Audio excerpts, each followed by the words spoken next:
नमस्कार। आज हम कबीरदास जी का परिचय पढ़ेंगे। देखिए, कबीरदास जी का परिचय।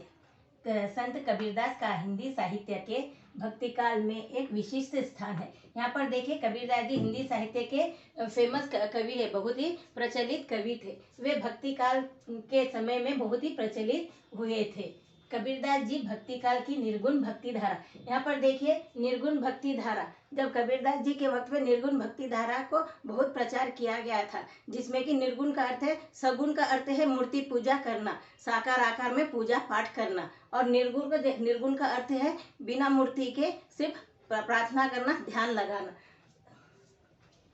देखिए, निर्गुण भक्ति धारा से ज्ञानाश्रयी शाखा अथवा ज्ञानाश्रयी शाखा। देखो, ज्ञानाश्रयी, ज्ञान का आश्रय, ज्ञान पर आश्रित होना, ज्ञान पर डिपेंड होना। उन्होंने ज्ञानाश्रयी शाखा से जुड़कर उन्होंने संत काव्य धारा के प्रतिनिधि कवि है। उन्होंने ज्ञान को बहुत ज्यादा महत्व दिया, लोगों को ज्ञान के बारे में बताया, ज्ञान का प्रचार किया, लोगों को जागरूक किया। उनमें जो अंधविश्वास की भावनाएं थी, जो रूढ़ी परंपराएं थी, उनका विरोध किया और उनको जागरूक करने का प्रयास किया। इनका जन्म एक विधवा ब्राह्मणी के गर्भ से हुआ था। देखिए, कबीरदास जी का जन्म ब्राह्मण परिवार की औरत थी, उनसे जन्म हुआ था, मगर उनकी माँ विधवा थी, उसके पिता नहीं थे। लोक लाज के भय से यानी कि लोगों के डर से, लोगों के दुनियादारी के डर से उनकी माँ ने उन्हें एक लहरतारा नामक नदी के पास उन्हें छोड़ दिया था। लोक लाज के भय से उसने शिशु को लहरतारा नामक तालाब के पास छोड़ दिया था। यानी कि शिशु यानी कि छोटा सा बच्चा था। उन्होंने क्या किया, क्योंकि विधवा थी, कबीरदास जी की माँ विधवा थी, और इसी कारण उन्होंने क्या किया, अपने बच्चों को ले जाकर लहरतारा नामक तालाब था, उसके पास उन्होंने छोड़ दिया था। लोगों के डर के मारे उसे छोड़ दिया था वहां पर। तब नीरू और नीमा नामक मुसलमान दंपति ने, यहाँ पर देखिए, नीरू और नीमा नामक मुसलमान दंपति यानी कि मुसलमान परिवार के लोगों ने उन्हें उठा लिया, उनका पालन पोषण किया। उनका दंपति ने कबीर को पालन पोषण किया।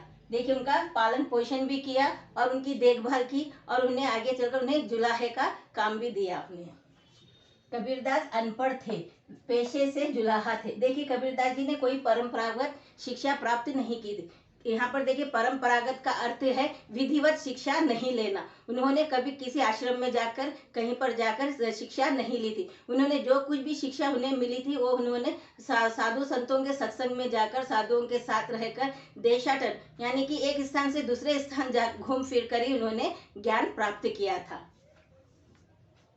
पेशे से जुलाहा थे, उन्होंने परंपरागत शिक्षा प्राप्त नहीं की थी। यहाँ पर देखिए, परंपरागत शिक्षा का अर्थ है उन्होंने विधिवत शिक्षा नहीं ली थी, या आश्रम में जाकर या अपने गुरु से कोई शिक्षा नहीं ली थी। जो कुछ भी उन्हें ज्ञान मिला था, उन्हें देशाटन और साधु संतों के साथ रहकर ही उन्हें शिक्षा मिली थी। उन्होंने देशाटन, साधु सत्संग आदि से ज्ञान और अनुभव प्राप्त किया। उन्होंने साधुओं के सत्संग में रहा करते थे, उनके साथ गांव-गांव, शहर-शहर घुमा करते थे उस वक्त पर, और ज्ञान प्राप्त करते थे, और अपने ज्ञान के द्वारा लोगों में जो अंधविश्वास की भावनाएं हैं, जो रूढ़ी परंपरा है, उनका वो उन्होंने खंडन किया। खंडन का अर्थ है उनका विरोध किया और लोगों को जागरूक करने का काम किया। वे रामानंद के शिष्य थे, यानी कि फिर बाद में जब उन्हें ज्ञान मिला, तब वे रामानंद के शिष्य बन गए थे।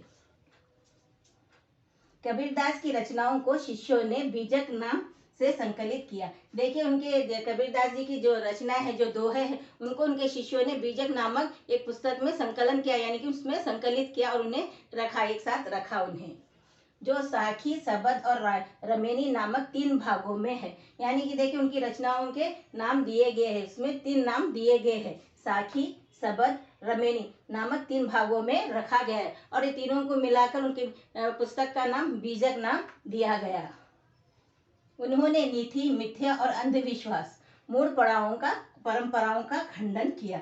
देखिए, यहाँ पर देखिए, मिथ्या, जो पुरानी जो बातें होती है, जो विश्वास होते हैं, उन्होंने उनका खंडन किया, विरोध उन्होंने किया, और मूल परंपराओं का भी खंडन किया, यानी कि पुराने रीति रिवाजों का, परंपराओं का आदि खंडन किया। यानी कि खंडन का अर्थ है विरोध करना, लोगों को जाकर जागरूक करना, बताना कि जो काम यहाँ पर हो रहे हैं, जो परंपरागत तरीके से हो रहे, जैसे कि समाज में देखो बहुत ज्यादा बुराइयां फैल जाती, और बुराई फैलने के कारण क्या होता है, वे लोग ज़्यादा परेशान हो जाते। तो ऐसे परेशान लोगों को वे समझाते थे कि इन विश्वासों पर भरोसा मत की, इन विश्वासों पर विश्वास मत करें, इन विश्वासों का, और इन बातों से बाहर निकलकर सामान्य जीवन जीने के लिए वे समझाते थे। उन्होंने स्वधर्म समानता का संदेश दिया। यहाँ पर देखिए, स्वधर्म समानता का संदेश दिया। उन्होंने स्वधर्म यानी कि अपने धर्म को समान माना, अपना धर्म और दूसरों के भी जो धर्म होता है उनको भी समान देखना। अपने धर्म से जितना प्यार करते हैं, हमें दूसरे लोगों के धर्म से भी हमें उतना ही प्यार दिखाना चाहिए और मिलजुल कर रहना चाहिए। उन्होंने ये संदेश दिया। हिंदू मुसलमान एकता का प्रयास किया, यानी कि उन्होंने उस वक्त में हिंदू मुसलमान का भी भेदभाव बहुत ज्यादा था, तो इसके लिए भी उन्होंने प्रयास किया और हिंदू मुस्लिम एकता के लिए भी बहुत ज्यादा कोशिशें की उन्होंने।